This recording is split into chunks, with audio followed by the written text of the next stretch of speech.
भजन संहिता 10। हे यहोवा, तू क्यों दूर खड़ा रहता है? संकट के समय में क्यों छिपा रहता है? दुष्टों के अहंकार के कारण दीन मनुष्य खदेड़े जाते हैं। वे अपनी ही निकाली हुई युक्तियों में फंस जाए, क्योंकि दुष्ट अपनी अभिलाषा पर घमंड करता है और लोभी परमेश्वर को त्याग देता है और उसका तिरस्कार करता है। दुष्ट अपने अभिलाषा के कारण कहता है कि वह लेखा नहीं लेने का। उसका पूरा विचार यही है कि कोई परमेश्वर है ही नहीं। वह अपने मार्ग पर दृढ़ता से बना रहता है। तेरे न्याय के विचार ऐसे ऊंचे पर होते हैं कि उसकी दृष्टि वहां तक नहीं पहुंचती। जितने उसके विरोधी हैं उन पर वह हुंकारते हैं।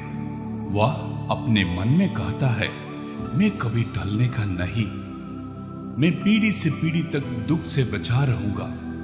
उसका मुंह शाप और छल और अंधेरे से भरा है। उत्पात और अनर्थ की बातें उनके मुंह में है। वह गांवों में घात लगाकर बैठा करता है और गुप्त स्थानों में निर्दोष का घात करता है।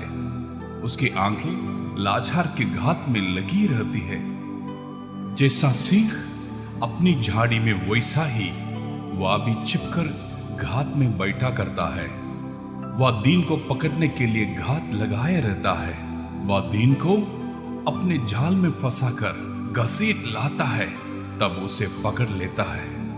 वह झुक जाता है और वह दुबक कर बैठता है और लाचार लोग उसके महाबली हाथों से पटके जाते हैं।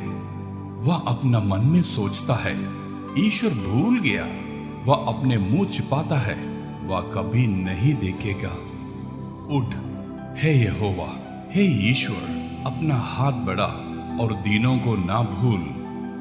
परमेश्वर को दुष्ट क्यों तुच्छ जानते हैं और अपने मन में कहता है, तू लेखा ना लेगा। तूने देख लिया है, क्योंकि तू उत्पात और उत्पीड़न पर दृष्टि रखता है, ताकि उसका पलटा अपना हाथ में रखे। लाचार अपने को तेरे हाथ में सौंपता है। अनाथों का तू ही सहायक रहा है।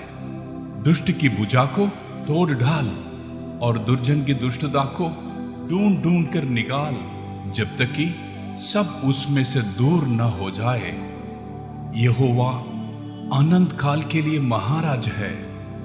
उसके देश में से जाति जाति के लोग नष्ट हो गए हैं। हे यहोवा, तूने नम्र लोगों की अभिलाषा सुनी है। तू उसका मन तैयार करेगा।